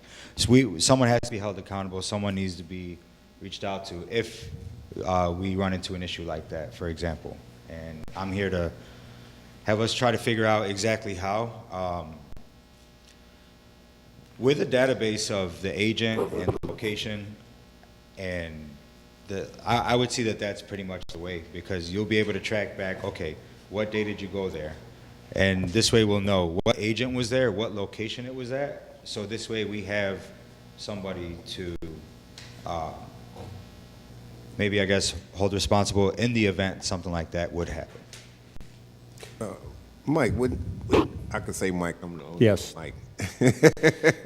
Would this be something that would go through planning first, or is he in the right place? Well, if we want to, typically zoning ordinances will have a section that deals with temporary uses, and we put the rules in there, and you'd have a public hearing before the planning commission to do it. Once you have those rules in place, it's administered by staff. I have a question. How long has this program been in effect? So I'm going to give you guys just a short timeline. Lifeline has been in effect since 1985. It started as just a house phone program. in the year where Hurricane Katrina happened, when Bush was in office, that's when the Lifeline program came about with the cell phones with free service. And it came about from that disaster. And so recently, once we were in the bubble, COVID, there was a COVID relief fund called the Emergency Broadband. So this started 2 years ago when we were in the bubble, I guess what we're calling it now. And after 1 year, it was changed from emergency broadband to affordable connectivity program. And it was a means to extend the program up to 5 years. So we have just a few more years left. There's a budget into the affordable connectivity of, 14 billion, and they're going to soon be pretty much halfway through that. And now that this program is getting more popular, we probably have a couple more years left of the program. Another question. So the free broadband, is for the length of the program? So with the devices that they are getting, after the time is up for the free broadband, are they able to connect those to a different provider? The devices are locked to T-Mobile devices, so they would technically be able to take these devices, and if they no longer had service on them, they would be able to put a SIM card in this device with T-Mobile service, because the devices are locked to T-Mobile and we're offering our service from the T-Mobile network. Chief Passwater, Deputy Chief, any input on this particular? I think that what's been in the past is that is set up, hit us for 2 or 3 days, and then take off once they get, obviously their client utilities, they go through that, and then they're on to somebody else. We don't know who they are, we don't know what the company is. I don't think there's ever been an attempt to go get down the city hall, because every time we stop them, in the last couple of years, it's like, they knew they had to get a register with the city or get a license to do it or a permit, and it's never been done, so then they leave town and it's done. We have told them before, you probably have to go to private property, go to permit, go to private property, but you never step in the city. So that's kind of Right. the answer right there, of course. Hey, have you ever been in before, or was this your first experience? Like business-wise, or just like been over here? Yeah, I'm still new to Kankakee, so I have had an agent out here before in front of the food mart, but he, didn't stay. He pretty much didn't last long with me, right? He didn't last long with me, and I kind of just didn't look back at Kankakee. However, Adams Food Mart, he's a good friend of mine. He's from Chicago too, so we've been in discussion of him, wanting to get involved in the business as a manager, and that's kind of what's been bringing me back out here, is the fact that I have, a contact, somebody that I know that wants to do business in Kankakee, and we kind of collaborate and work together because he owns a business in Kankakee, and he knows the community. We have employed a couple people under his supervision. So that's kind of what brought me here to Kankakee, was Adams Food Mart, because he's a good friend of mine, and now we're in business together. So that's what's brought me. Just in direction from the council, so when we get complaints, we know how to. 100%, because I observed the whole situation over there, and it's a tough one. It's a tough one for the officer. I mean, you got a complaint, they're on city property. There's there's no real ordinance that says that they can do that. The owner of the food mart, he did go down and talk to the city clerk, and there's nothing in place there. But I guess my question is, if it's that lucrative, why don't your friend let you set up in his store? Well, yeah, he does have agents in his store too. However, we want to kind of expand a little bit. We want 2 or 3 agents across Kankakee. I believe at the end of the day, we just need somebody that's responsible, being totally responsible. If you hire XYZ personnel and they set up tents, you need to know that you have the license, and each one of them are under your responsibility. I agree 100%. A Question for Mike, would the sign ordinance apply to something like this? I mean, in a way that prevents sheets with a spray paint? I mean, along those lines, would it just, Yeah. it would, okay. I couldn't hear you. So the question was, we just redeveloped our sign ordinance. Right. To try to make sure that we have professional looking. Right. Good aesthetic signs. That would apply to any sort of pop-up type operation as well. Well, and the other complaint was, I mean, there was a bottle of urine right next to the tent as well. I mean, that's, I heard about that too, and it's just, I mean, it's unacceptable. promise wasn't one of my guys. You know? I got another question. As far as, okay, I'm trying to work with the identification process. So they have to have proof of their low-income qualifications, right? So if they're showing, if they have those documentation that shows that they qualify, then why would you still need, other than just, I guess, the visual of looking, this is your ID, this is, and knowing it's you, like when I get carded for cigarettes? Absolutely. So maybe I can answer this question by kind of just explaining again, like a certain part of the process. So technically, in most situations, we don't need the proof of the low income. We don't need the proof of the SNAP benefits or the Medicaid in most situations. And I'll explain why, is because our platform uses something that's administered under USAC, which is called the National Verifier. And with this National Verifier, once the information is put in, the auditors are able to verify their benefits based off of their information. So it will automatically be able to detect if they're receiving state benefits, because this is a government system that verifies it. It's So you're telling me with the driver's license and their last 4 digits of their social security number, they're accessing a database that says, okay, this person, his taxes are X, his income is no, X. so the agents are not accessing a database that gives them any further information as far as. I just don't know how you verify, income, if, I mean, you say you don't really need that verification because they can verify. So whatever information they're giving you is enough information that you can access their financial well-being. Well, so in some situations, we do need documentation if the National Verifier is not able to confirm that they qualify for these state benefits.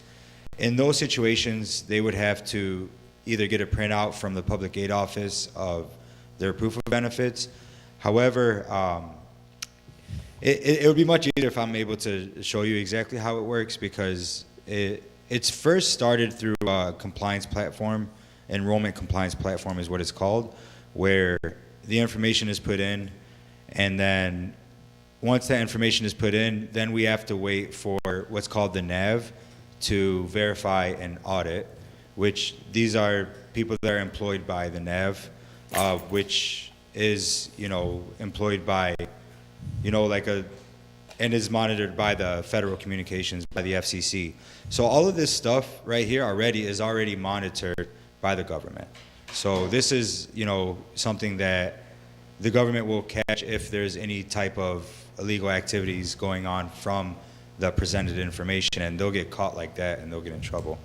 I hope I'm answering the question. So I guess I'm looking at is if a person doesn't have, if it's for low-income people, if a person has no income, say a homeless person, then they should be able to qualify for the tablet, right? But the only way they can qualify is if they have this identification and Social Security. Because I'm saying, what if I gave you a birth certificate to show you instead of giving you my social? If someone doesn't have their ID, for example, in some situations a birth certificate would work.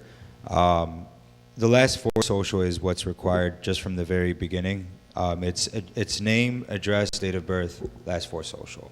So those are the things that are required for an enrollment. So they must be receiving some type of government benefits in order to get it to? Yes, they must be receiving some type of state benefits such as SNAP, Medicaid, SSI, and there is an option to qualify through income. Whenever you use the option to qualify for income, if they don't already have Social Security benefits, then they would have to present either a award letter or their tax return in order to verify that they are deemed low income. So if they have zero income, they don't qualify? If So they they're not have, receiving anything? if they just don't have any type of income, at this point, I would assume that if they don't have any income, that they would be receiving some type of state benefits. So I think what you're asking is if someone has, You're 19 and homeless, yeah, so Section 8 gets automatically approved because the database is connected to, these state programs.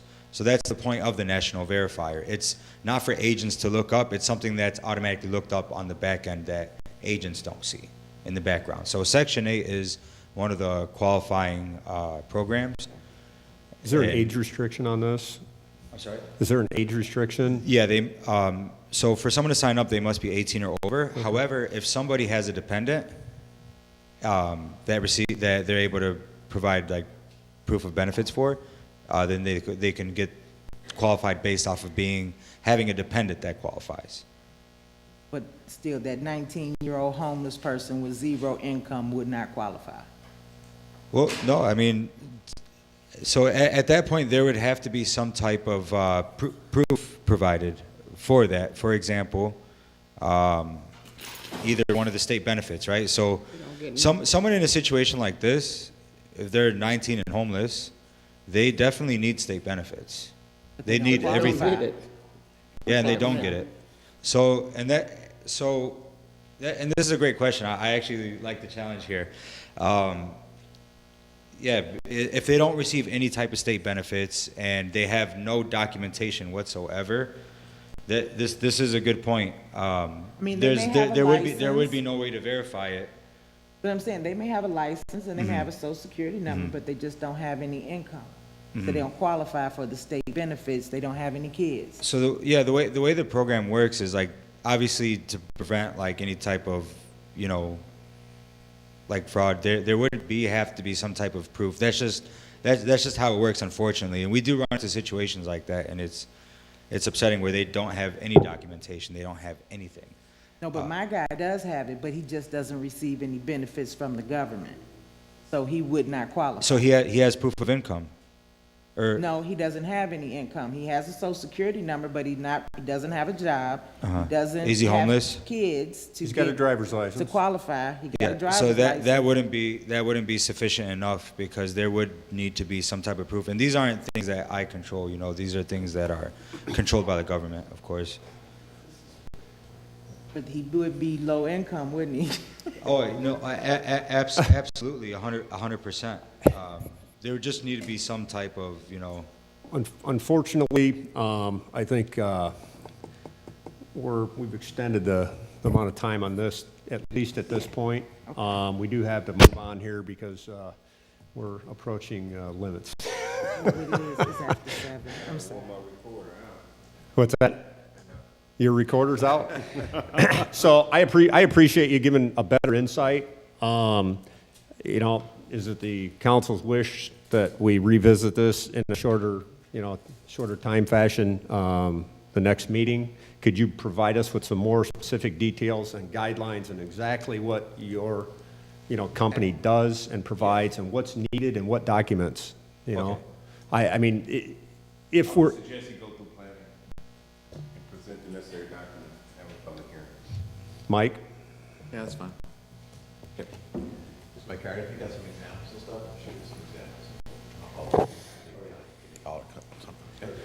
So what I'll do is I have a few emails here. I can go ahead and send some PDFs over that explains everything. Okay. Maybe give more insight into. And it's what just like, exactly this is all what's coming about. up here is the food truck license, so it's similar. You would go through planning and, they need some information, then we'll make a decision on it, but Yeah. somebody needs to ultimately be responsible for the license. Absolutely. Thank you. Thank you for having me, everyone. Thank you. Okay. C, review zoning ordinance change to allow food truck parks as a conditional use. I believe this is due to the planning board's recommendation to allow food trucks to park at the North Harrison location. Yeah, so we've actually had a couple people, this was the most serious one that's come through, but the idea of parking multiple food trucks on a lot and then, using it on a fairly permanent basis, the trucks would rotate in and out, but they would have several of them on the lot at a time, with the idea that you could have, some outdoor seating. This particular person wanted to incorporate a bar as well. I wasn't particularly keen on that idea, and the Planning Commission went along with our recommendation to take out the bar of that thing. So we will have it coming before the City Council at your next meeting for the conditional use for that, but we really don't have any regulations on it right now in the code. So we wrote some in draft form, and that's what I've given you a copy of today. There's a memo that's dated today that kind of summarizes where the Planning Board was on this. The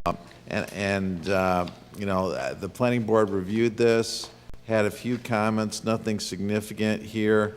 There was one member that was a little concerned that we were moving too fast on this and wanted to make sure that we thought it through well enough.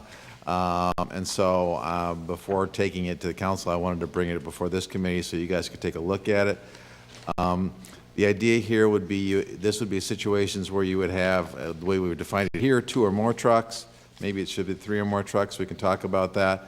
And have a process where we would make them get a conditional use to have a food truck park on a site that would be fairly permanent in nature, and have a site plan review process so we could see how they would be laying them out, how many they'd have on the property, how they'd be providing for parking, for restrooms, all those kind of things. And so just make sure that it's done right. If it's done right, it can be a really cool thing. I've seen them in different places, and they're really kind of fun, unique ways. It's like the traditional food court that you might have inside a mall, except outside, right? And it could be a really neat environment.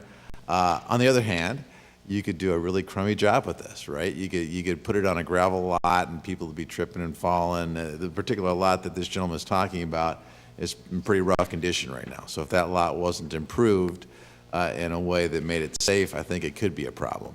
How they're lit and those kind of things, I personally think they can be good, but you want proof that they're going to do a good job and a good site plan to go along with it. So that's what this draft ordinance is talking about here. The idea would be that it would require a conditional use, probably in the C2 and C3 zoning districts. I really don't know that I'd want to do them in a neighborhood district, too close to homes and that kind of thing. And so probably a conditional use in C2 and C3 as we are proposing it before you tonight. I guess the questions I have for you, one of this gentleman that was talking about it was originally talking about using some storage containers, and there's some pictures of that as examples in your packet here. And they can be kind of cool if you do something interesting with them. If you just stick a storage container out there on the property and just use it for storage and don't do anything with it, it could also be kind of ugly and distracting. So one of my questions is, do you allow for something like this to put a storage container out there semi-permanently? And if so, making sure that there's some provisions that it is done in a way that is appealing. So if you look at the examples I gave you, the waffle thing is actually kind of interesting and unique and probably relatively affordable for them to do it, but is appealing and interesting. Again, if you just put a storage container out there on the lot, not as much, right? So is storage container something you think makes sense in this environment? What would be the trigger to allow, have this? If it's just one truck on the site, I'm not getting into that. I started with 2 in here. Maybe it's no more than this would kick in if you wanted to do 3.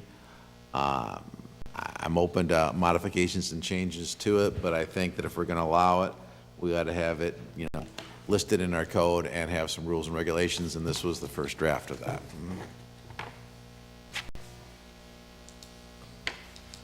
I don't recall, when was he proposing that he'd be in operation over there?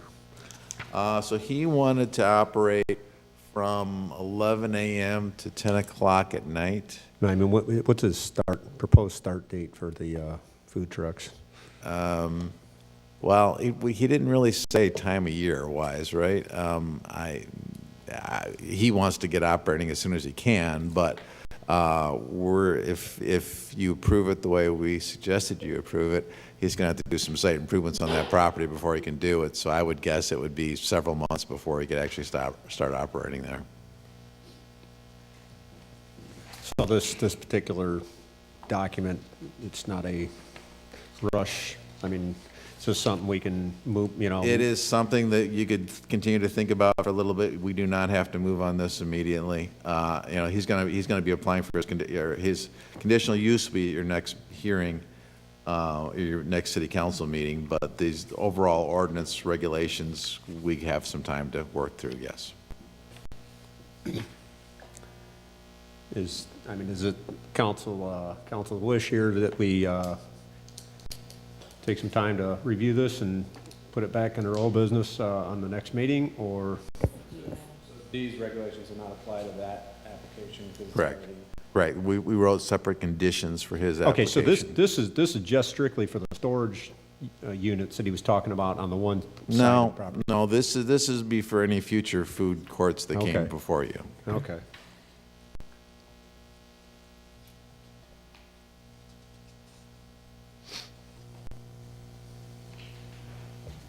What's on this property in question right now? It's a vacant lot right now. There was a building that was demolished not too long ago. Garage type. Yeah, Across exactly. from the old Lang, Yeah. Okay. north, right just south of the, what church is that? Morning Star Yeah. Church. Morning Star? Just south of the bar over there, Cypress. Skid Row? Yeah, Skid Row. That's where they would put this on Skid Row? Yeah, No, I think Next to it's Cypress. south of Skid Row. It's Yes, there's a bar south, just south north of of Cypress. It's south of Cypress, the Right. tavern. It's the old building where that, I believe a person passed away in a fire, did they not? At that one building? Oh, okay, I see it now. I see, yeah. You remember where Poe's shop? Right across the street? Yeah. Okay. Well, I'm definitely driving by tonight. Right.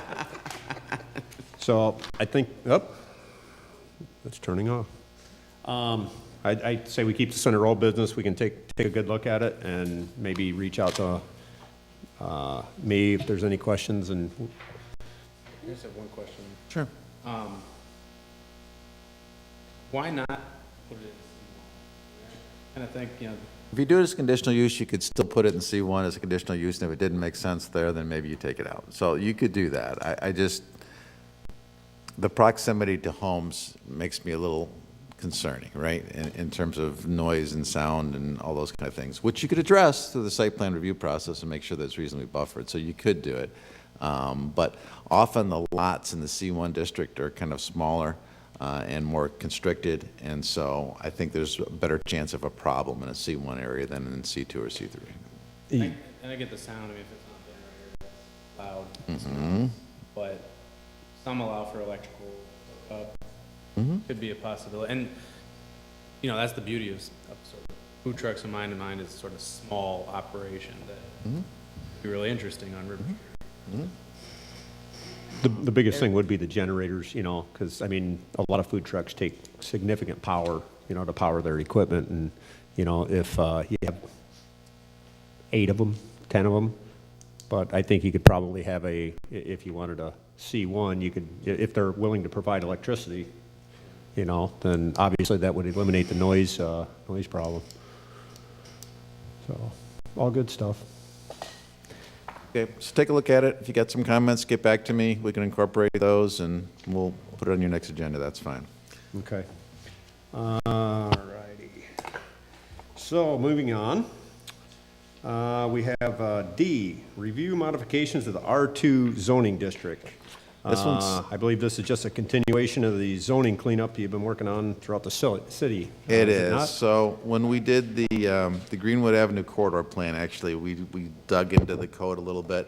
And what we've been finding, both in that and just in general practice, is that you have a whole lot of non-conforming residential lots all throughout the town, particularly in the R1 district.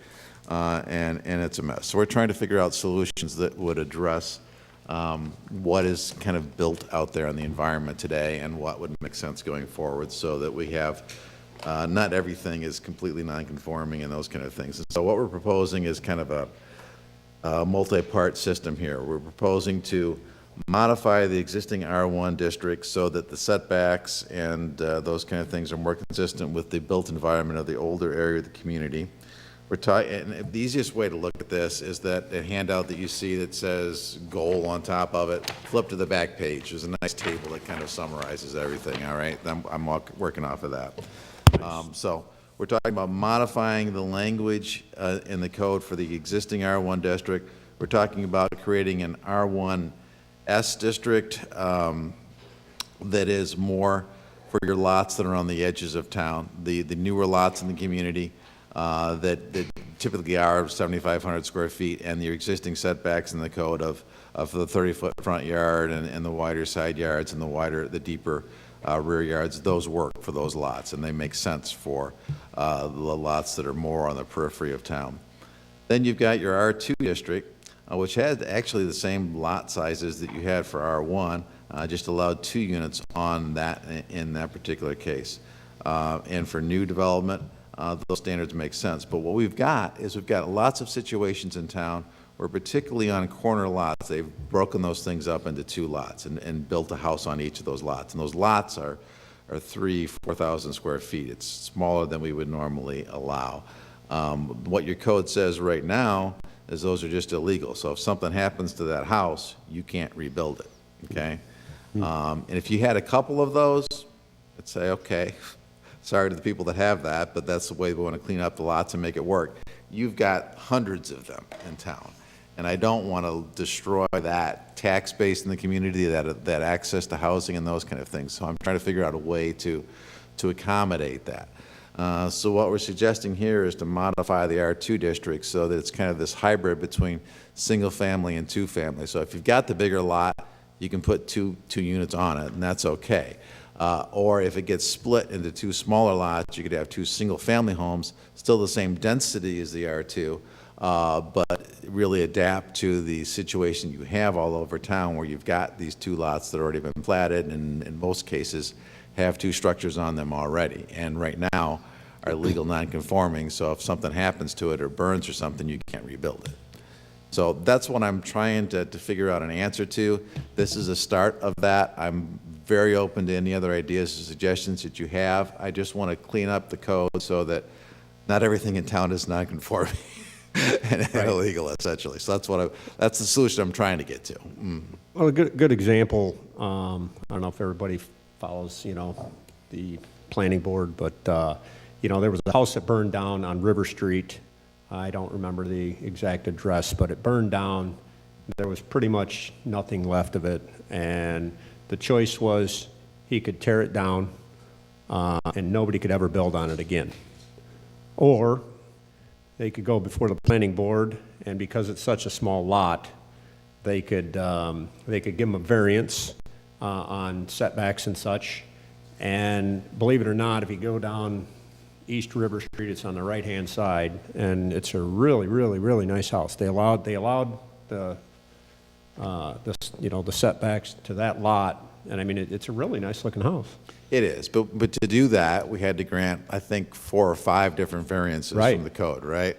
And so what I'm trying to figure out is a way to allow something that's generally consistent with what you have in the community and not require 5 variances for every time you want to do that. Correct.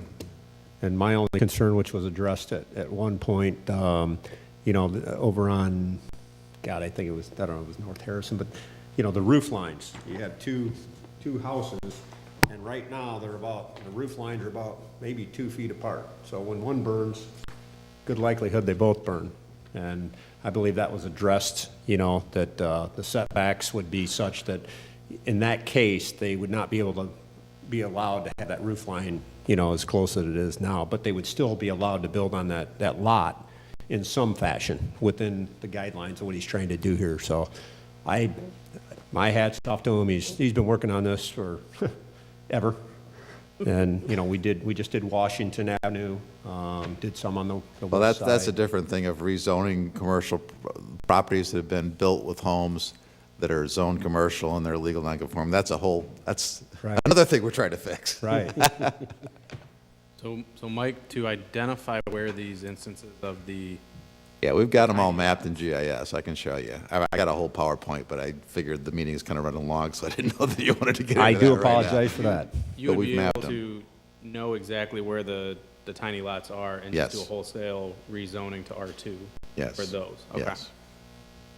As opposed to the sort of switch that we're doing with R1 and Yeah, R1. most of that's, so what we would end up doing is, the R1 basically stays R1. We would be rezoning some of the property on the periphery to the R1S, but those are really the same standards as existing in the R1 right now, so that's really not a big change. The big change would be the map change for some of these corner lots to R2, yes, and that would require some public notification to make that happen. Is that where it's limited to, is really the corner lots, or are there some other? Nah, well, there may be a few others, but it's 95% corner lots. Is 3,000? That's the number I'm still playing around with, honestly. Some are less, right? Yeah, some are definitely less. And I think if you get, I'd like it to be 3,000, 3,500, honestly, because if you get too small, it's not practical to do it still. And if you got a 2,500 square foot lot, sorry. You really can't do anything with it. You ought to combine it with the adjacent lots, what you ought to do. So I think there has to be some minimum. And I'd like to show you some different examples. I didn't get those put together today. So I'm not really asking you to take action on this tonight. I'd like to come back with some examples of houses around town and how these regulations would fit that, so you can see visually how that's going to work and make sure that we've got these standards right, or if we need to tweak them, we'll see that from the examples. Well, I just think that would be a great example, and I'm not, pointing It is. anybody out, but, It if, I believe it's for sale, is it not? I think know I think I've seen a sign out front, but Yeah. the point being is, it was gonna be a vacant lot, and ultimately, nobody'd pay the taxes on it, and if the neighbor didn't absorb it, DPW would be mowing this lot forever. And right now, because, they made the change, there's practically a new house. I mean, it's all new, and if somebody buys it, you have a nice new house that has a value that's pretty much in line with a new house, and so the tax base, stays where it needs to be versus in a negative position. So I think with the right things in place, I think it's a good direction. Okay. And fire department, I mean, obviously, if there's any input there, but I think with the setbacks, it was still a 5-foot setback, right? Yeah, I think we can't go any lower than 5, because that would Right. give you 10 feet between structures, and that's still tighter than you'd probably want, but in the older parts of town, it's still better than what you've got, some Right. places in town, right? So, yeah. Well, I appreciate it. So I'll keep working on this, but if you're comfortable with that direction, that is helpful. I'll give you some concrete examples. We have not held the public, I've talked to the planning board about this, and we've reviewed some of these things with them as well. We have not held the public hearing on it yet, so it's still a few months out, but we're making progress. Do we need it next month, or keep it under old business, or? Yeah, if you put it under old business, that'd be great. I'll have some examples for you next month. Okay. All righty, thank you. No need for executive session, and I guess any alderman comments, concerns, questions? Everybody's ready to get out of here? I'll entertain a motion to adjourn. So move. Carmen Lewis, first, second by Michael Cobbs. Meeting adjourned at 7:28. Mike Cobbs. Okay, so, hold on. Is that the smoke like LeBron?